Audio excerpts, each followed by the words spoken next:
Welcome today. I'm Coach Brian Pirana. I've been a health coach for the last 20 some years now. All the way back in 2004, got an exercise nutrition degree. From there, I've been a personal trainer. I've owned gyms, and I do a lot of remote nutrition health coaching over the last, it's been about a dozen years now. And so with that, what I end up doing is just coaching people through lifestyle, behavior changes, nutrition, fitness. Usually it's weight loss with this chronic illness, digestion issues, all sorts of things that people need help with. So today we're going to work on ergonomics and the guide to a healthy and safe workplace. I'm standing because I like to move and bend and wiggle around as I talk. I usually will stand and sit if I'm doing a lot of work. If I'm walking and if I'm talking on a phone call with clients all over the U.S., then I will get out and walk my body and move it there. That helps me quite a bit. So today, let's go over what ergonomics is and outline the agenda. What is ergonomics? What is muscular skeletal disorders? MSDs, we'll be calling them. Sitting, standing, lifting. How do we do that properly? Setting up your workspace. We want it to function for you, not against you, not make you work harder than you need to. And we're going to end with some desk stretches. I hope that you enjoy some of that too and participate with me on that. What is ergonomics defined? Well, Occupational Safety and Health Organization, OSHA. It's simply the study of work. It analyzes how we operate in the environment of work, how we move, how we bend, how we rotate. If you're in a manual labor type situation, then you bend, twist, move, rotate, and you bend, twist, move, rotate. You keep doing the same things over and over and over again, and that ends up being a little bit of a challenge per se for you to maintain a good body mechanics and not get hurt, basically. And so we want to make sure that the job, the structure, everything is fit for the person and not having the person work around it. Even in a desk job, we want to make sure that the desk is properly done appropriately for people to function and not just get carpal tunnel, not get neck strain, not get brain fog and blurry vision because they're straining and they're sitting like this and just like this, typing all day. Right? Nobody wants to do that because it hurts over time. You might be okay slouching at work today. Fast forward a year from now, that slouching is going to come back and get you. Now, muscular skeletal disorders, we want to reduce those. We're going to label them as MSDs today. We want to reduce those risks. When I was growing up, we were on a manufacturing row. I mean, we weren't going to live there, but it was close to us. We would drive by it to get on the expressway. There's manufacturing like Rubbermaid. There were big storage facility type units for manufacturing and industries to be able to put their goods in that space and then transport them out. And we'd be driving by the Rubbermaid facility and it'd be this many days since our last injury, right? If I was ever going to consider working there, I would have definitely wanted to make sure that those numbers were way high, like 1,000 days without an injury. Okay. They've managed their ergonomics and their safety for their workers better because that stuff will affect you. You get a back issue, a blown disc, you're in trouble. You're going to be aches and pains and challenged quite a bit. Why is it so important? Industries that have that high production rate to stay competitive, right? We have skim profit margins in some industries where they have so much overhead in a sense they have to deliver the goods really quickly. It's someone's day-to-day job that could ultimately lead to injury if they have a repetitive. So movements like the lifting, the carrying, pushing, pulling loads. If we don't have things that are mechanical, a lot of times you'll see, even at grocery stores, you'll see the lifts moving and they have the hand, just like the motorcycle action, right? Vroom, vroom, and that'll help move and operate the machinery. Therefore, the person isn't pulling on it.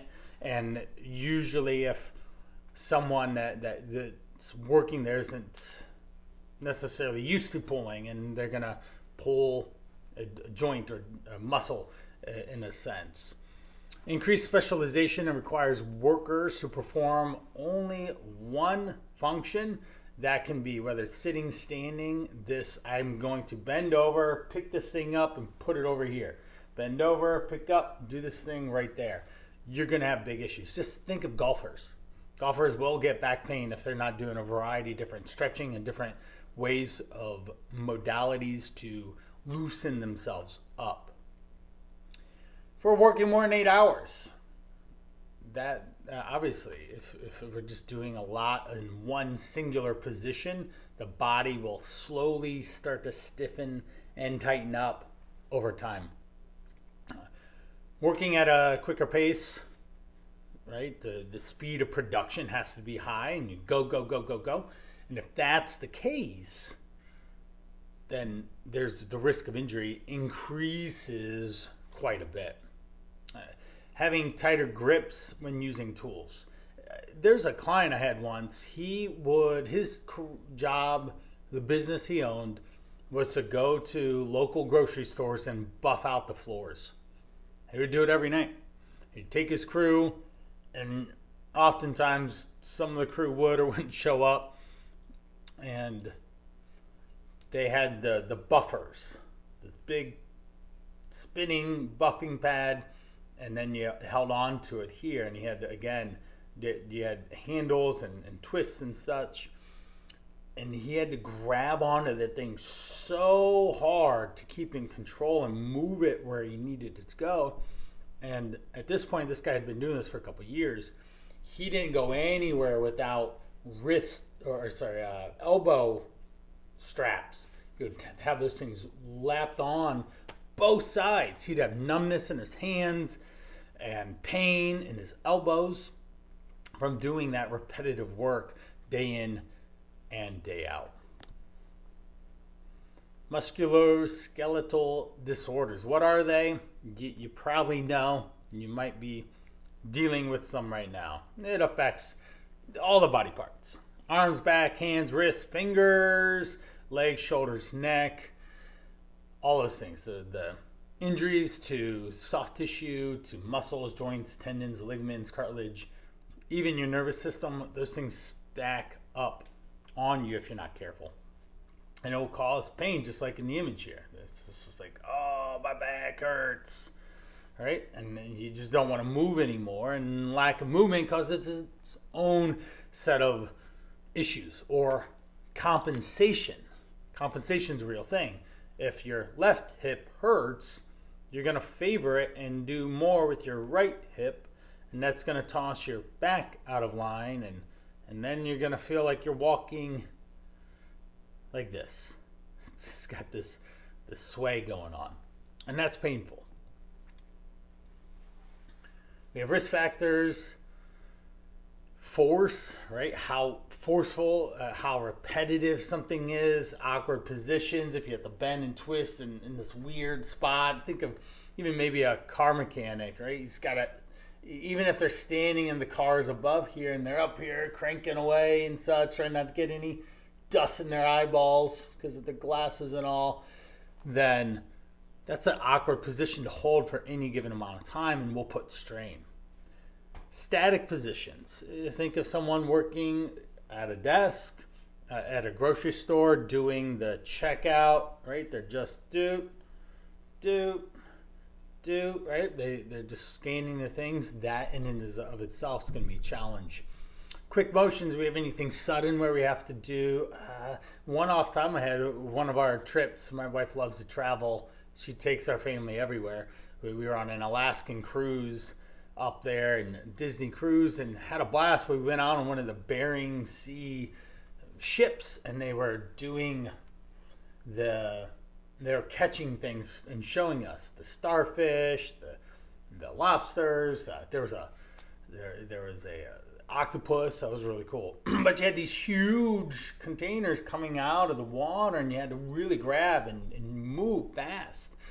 That's a huge increased risk of injury in that situation. Compression or contact stress. Think of your wrist sitting on the desk, sitting on a wrist mouse pad thing.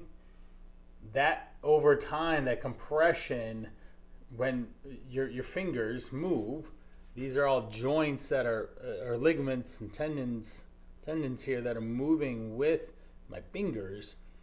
And then if I have compression here, because it's just sitting there and I'm doing this, what do you think's happening? There's friction now. There's a lot of friction, and this is going to create inflammation and irritation here that's going to cause tendinitis. Vibration, just like the example I gave of the guy buffing the floors. Cold temperatures. Some of the issues that we see in the human body, rotator cuff issues, trigger fingers, too many clicks on the mouse, right? If I have a trackpad on my computer I'm using, I usually do the double. So I'll move around and double and reinforce. I don't have just one guy. I got the power of two. So, muscle strains, right? I think everyone in this room here can definitely, maybe a neck, shoulder, low back strain from sitting too long. Low back injuries, of course. If you're in a rounded back position like this, the stretched muscle is a weakened muscle, and it's not going to function the way it needs to. That's a big problem. Carpal tunnel. Does anyone in the room have carpal tunnel or carpal tunnel issues? Symptoms, signs, pains, aches, lack of strength. There's weakness in the hands. You can't open jars anymore. Things like that. Anyone dealing with that? Anyone dealing with any of these issues with their body? What's the number one thing that we have dealing with? I'd love to see. Hit the chat up. You can direct message me if you want. I'm not going to be sharing anyone's name, but the more engagement, the better, and I can actually help you. If you don't chat anything, then I can't help you. I can't give you any advice.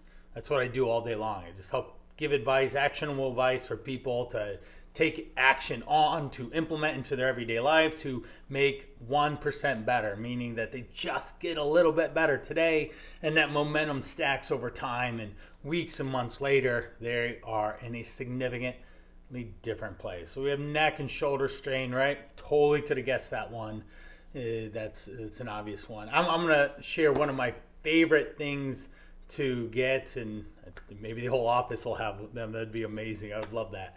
But I'm going to put it into the chat here. This is the best Amazon purchase I've ever made. If I thought half a second more, I don't have one. I've got a giant massage chair over there, but it's huge and cumbersome.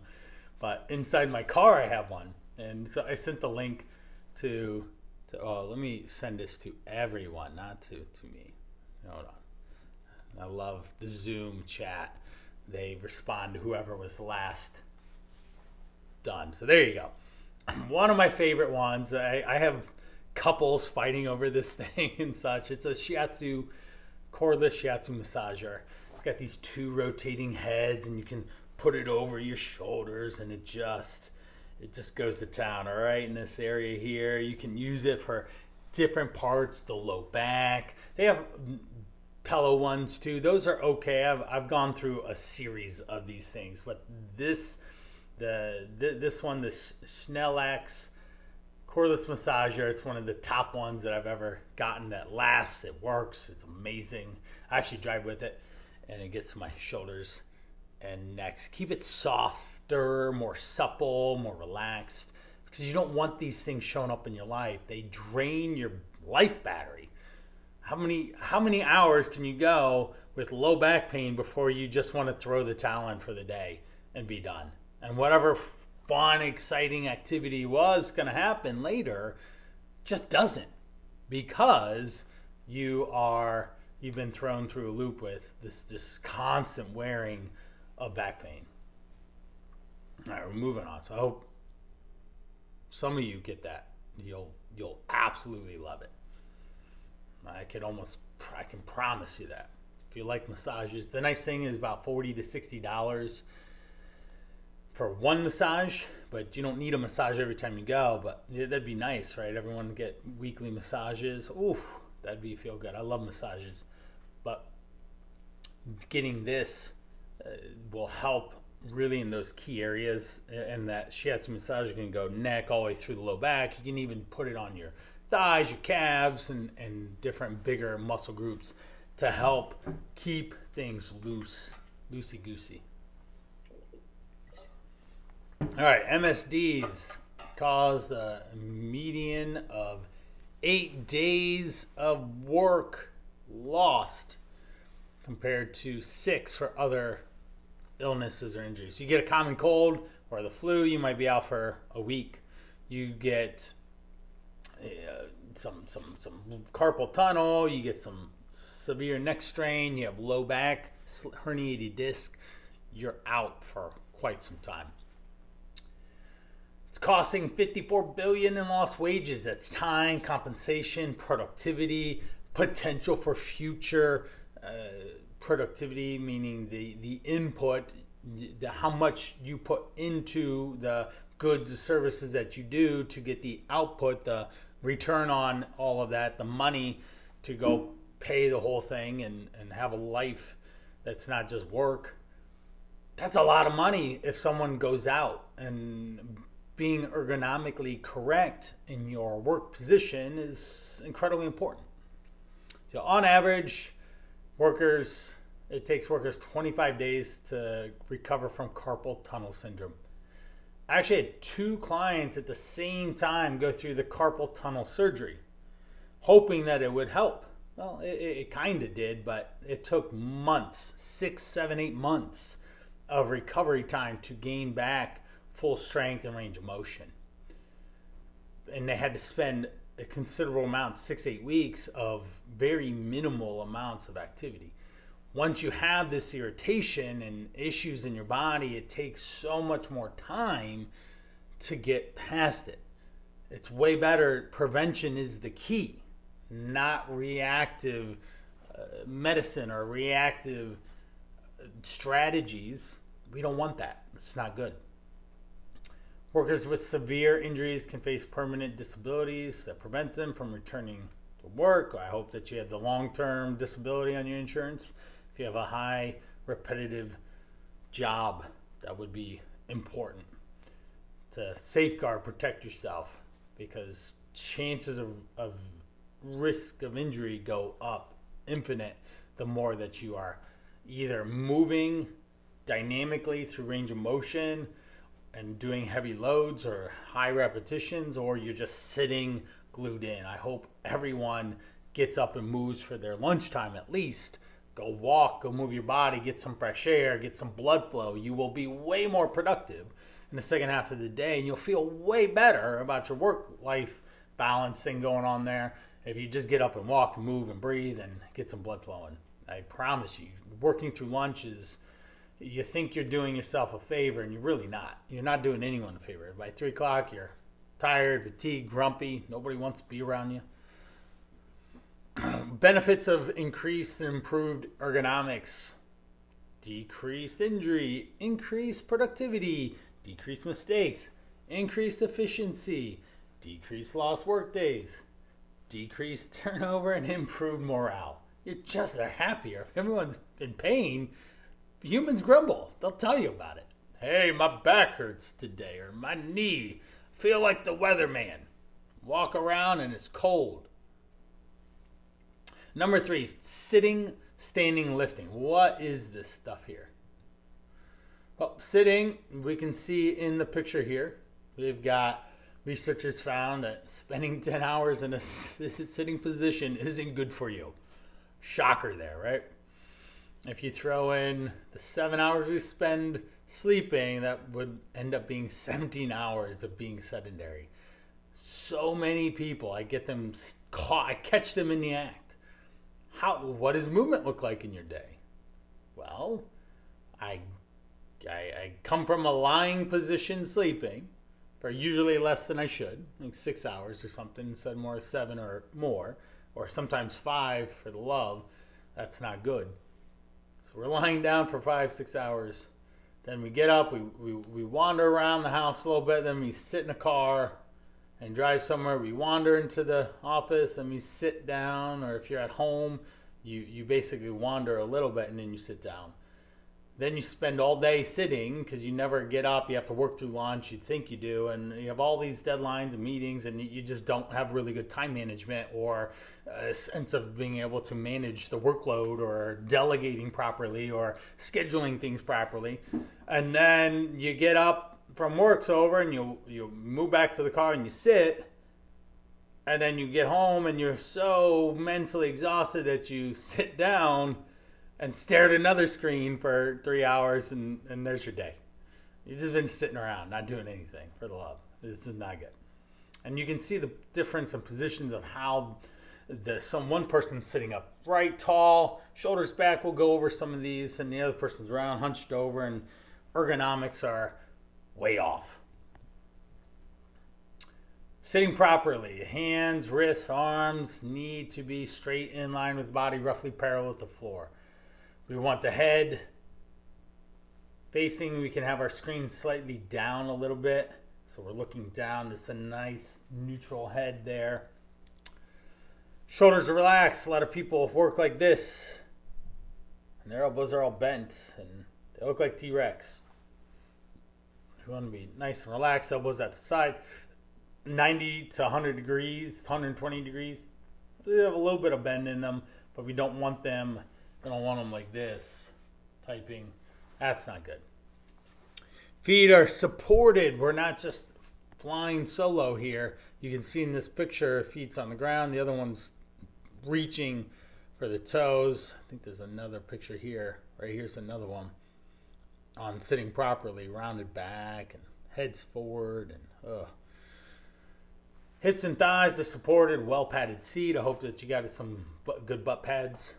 And knees are about the same level of the hips, so they're parallel. Looking at this picture, you can see where we have a bit more ergonomic here of what we want to do. I hope everyone sat up a little bit straighter just seeing this and going through this. Other sitting postures, declined sitting. Thighs are inclined with the buttocks, higher than the knee. This is, think of a high top. The angle of the highs and the thighs and the torso are greater than 90. So you're not sitting like this, you're sitting more with your legs a little bit lower that way. But you still maintain the vertical. And if we're reclined, leaning back, then we can open up our legs, keep our back straight, neck straight. Proper standing position, of course, we want to stand tall. Shoulders up and back, nice, relaxed, arms at side, head in line. If your head comes in front of what they call the plumb line, a plumb line is the line that goes straight from your head through your body all the way down. Ideally, you have a good one. It's a straight line. And with some people walk around like this. When your head is this far, they call it the bowling ball effect. An 8-pound head puts significant amount of pounds of pressure on your neck. Like 3, 4, 5 times more pressure and strain go to the neck when your head's forward in an out of line position, because you're not relying on your bones to structurally support you. You're relying on your muscles. And the muscles have to be constantly engaged and holding this position. This is why phones, we have our cell phones and all, we're here and we're doing this stuff. It's horrible. Your neck's going to hurt a lot. I wonder why you have constant headaches, neck ache pains, and it doesn't go away with Advil or Tylenol. Yeah, it's not going to. You've really worn that position, that posture, that muscle strain. It's been beaten into the muscle there. We want to have the bone to bone to bone when we stack our body in line. The spine is that S curve for a reason. It structurally supports us to be able to stand and move.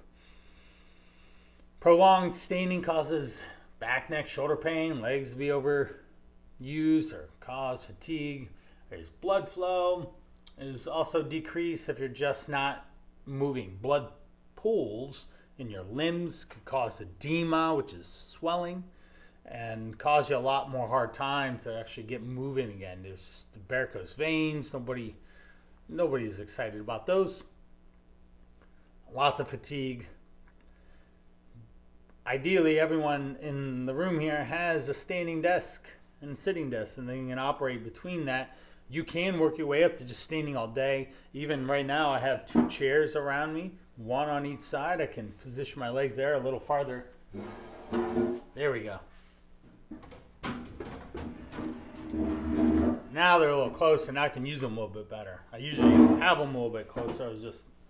I can switch my legs up and down and change posture and positioning. I'm not standing in one spot. I'm moving my body.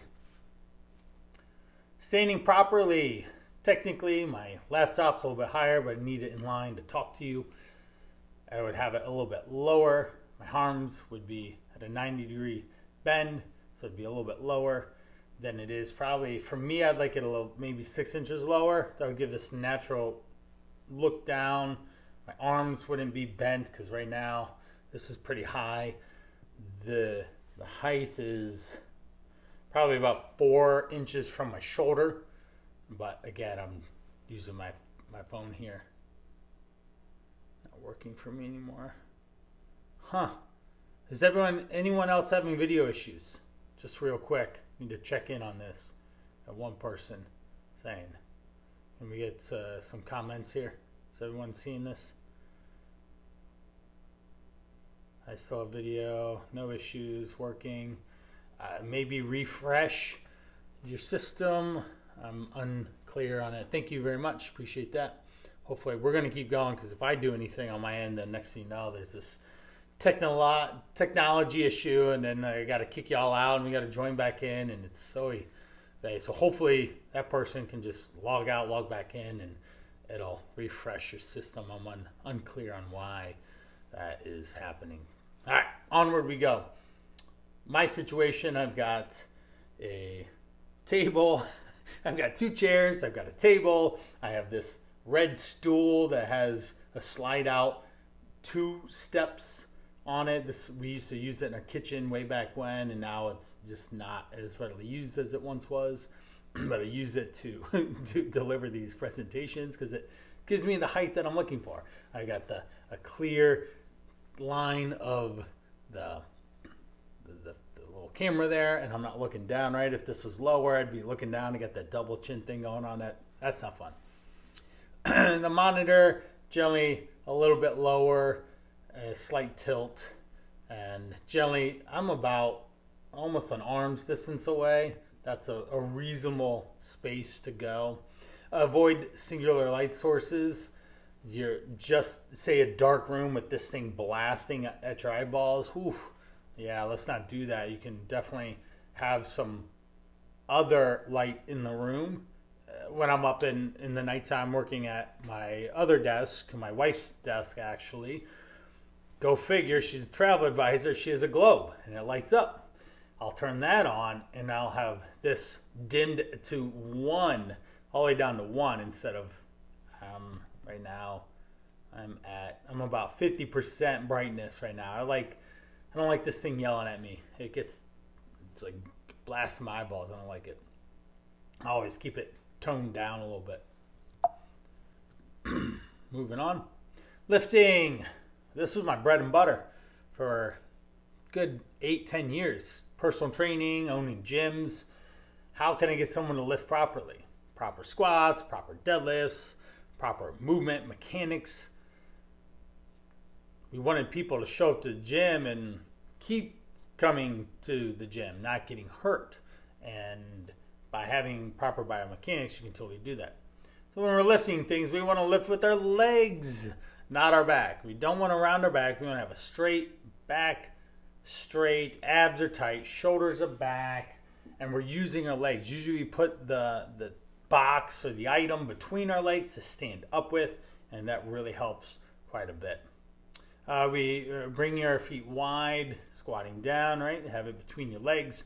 We want it in line with that plumb line, right? I said that plumb line goes right through the middle of your head, all the way down.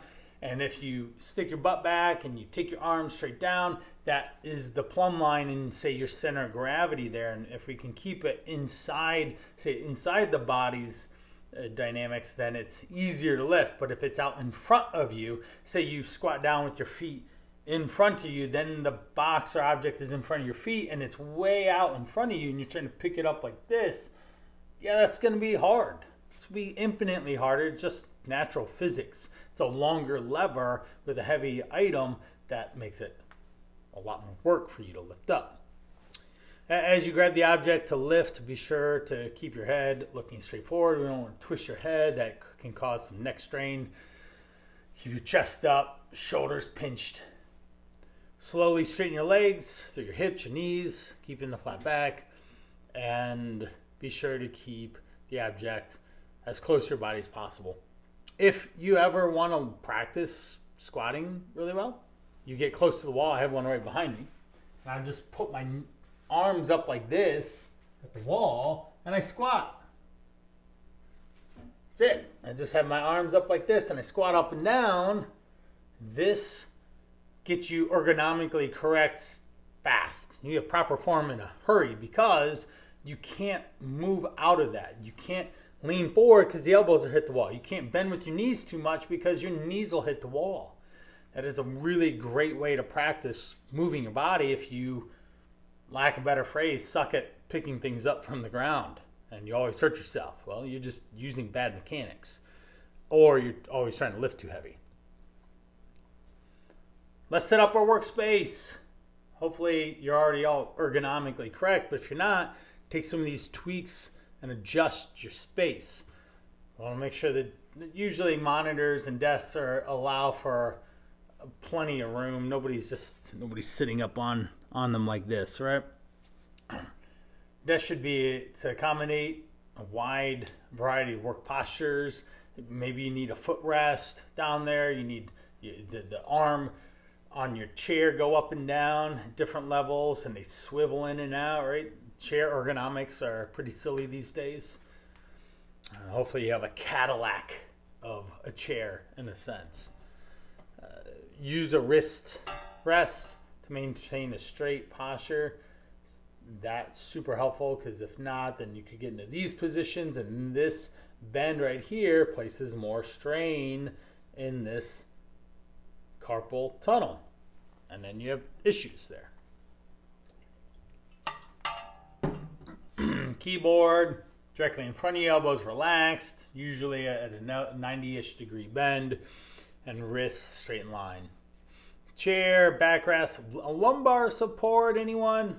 I'm a big fan of lumbar support. I always put lumbar support in wherever I can. I don't know if it's my back and it's just naturally that S curve goes away like that.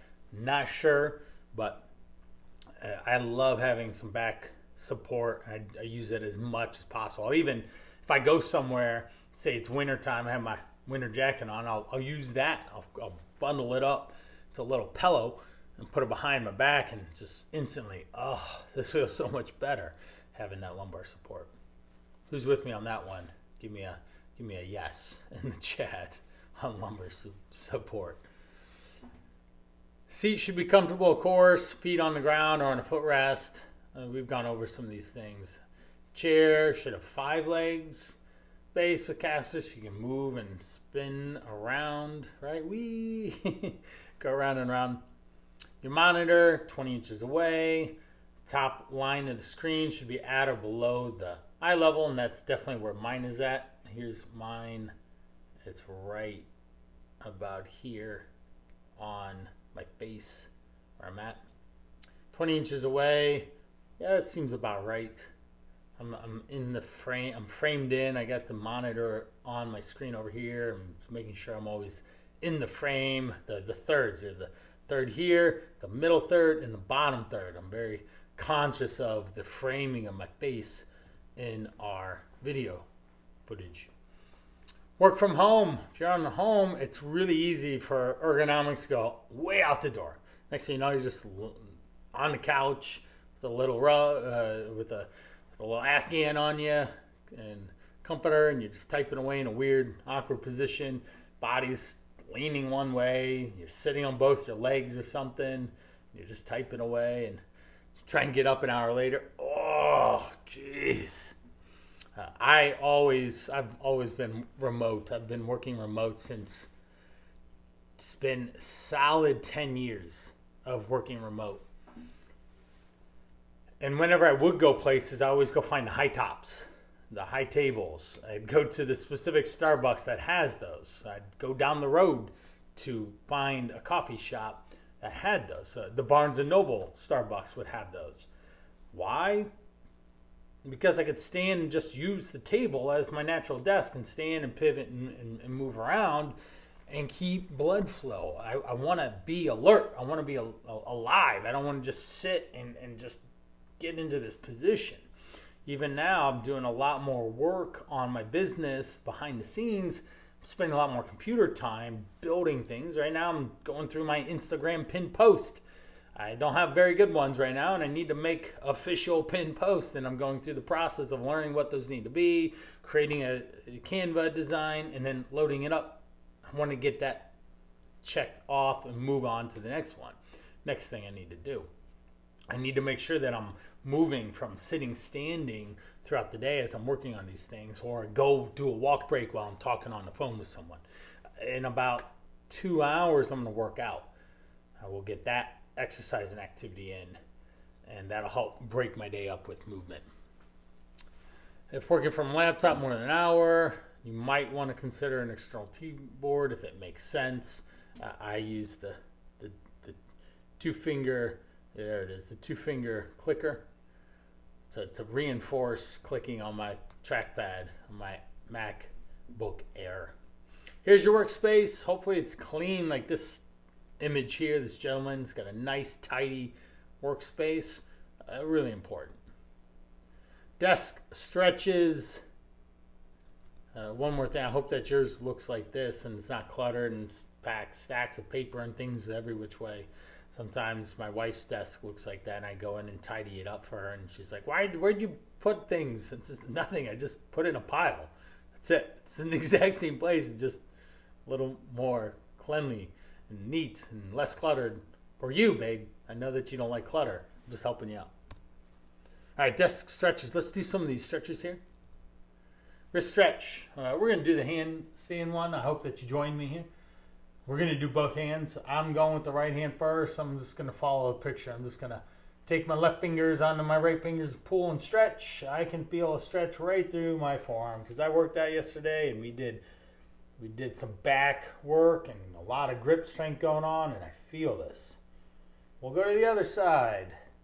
You want to make sure you're breathing. Oh, this one's tighter. This one definitely feels tighter. Keeping your arms and your muscles loose allows you to be more workable. We're going to go back to the first one. We're going to face the fingers down and push the elbow straight. Get that stretch going on. We'll go to the other side. Stretching. And then palm facing you, fingers down, pull, stretch. And then the other side.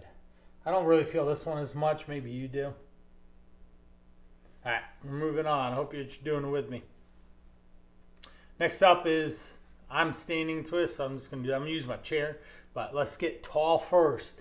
Sit up tall, really, as if someone took a rope that was magically attached to your head and up, up, up, up. Foot up, twist. Twist, twist, twist.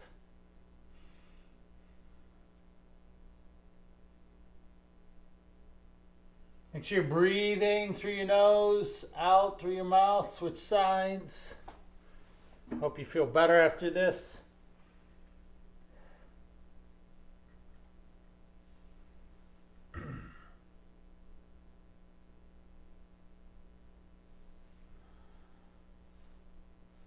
right, good.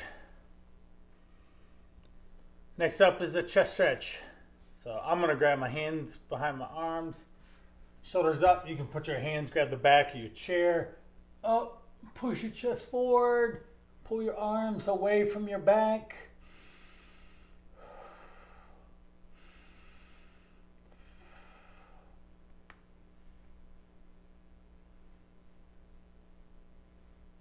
Get some neck stretches in there.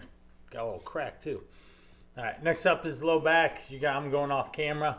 Well, I'm going to actually sit down and lean. So we'll spend about 10 seconds here. This one usually feels the best on the low back, but I promise you the extension where you're, instead of, say this is your body, your head's on this side of your hand, this always feels good on your low back, but the extension is what the physical therapist is going to tell you to do.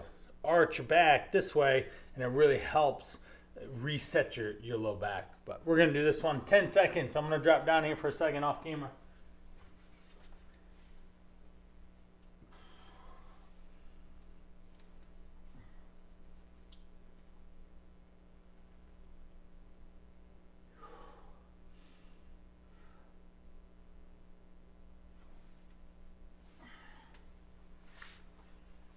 All right, good. Hope you stretched. Hamstring, oh, this one will feel great. If you've been sitting in your chair, it's only been, I don't know, hopefully an hour or two since you've been to work. But man, my son he had me run 5K with him the other day. And unfortunately, I've got 4 kids. He's the oldest, he's the most athletic. He ran, and this is the first time he really beat me. And I cried on the inside. So I'm getting old. And I'm fit and strong. I just haven't been running. I'm not cardiovascularly fit. I could definitely change that, but I'm not interested in running. I've ran marathons and an ultra marathon. I've already done that. I'm not interested in just running a lot. I want to put some muscle on. I want to look and feel really fit when I'm 50. I want to look and feel this way then. Let's stretch the hamstring. But these guys are tight. You can stand up and just lean forward. Oh.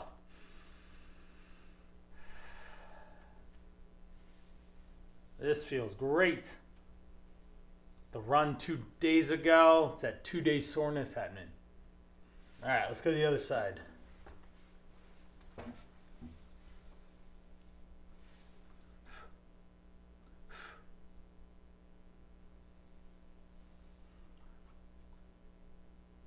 All right, great. Piriformis, cross the leg. One side's usually tighter than the other. Lean forward.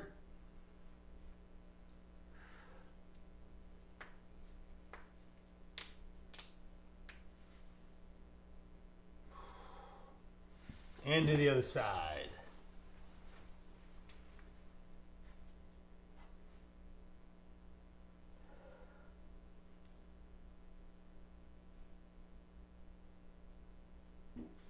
Oh, good. All right, next up. Oh, these will feel great.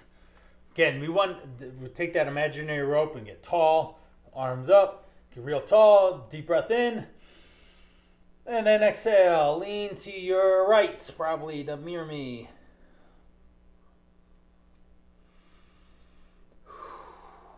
And inhale, and to your left.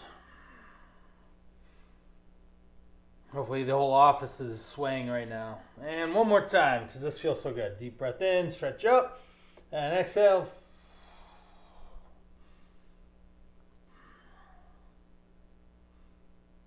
And then again, up and down.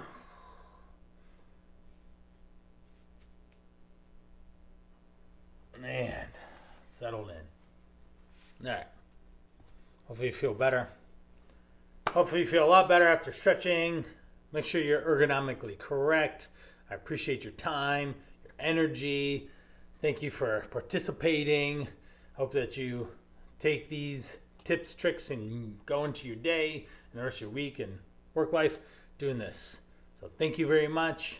I've enjoyed our time together.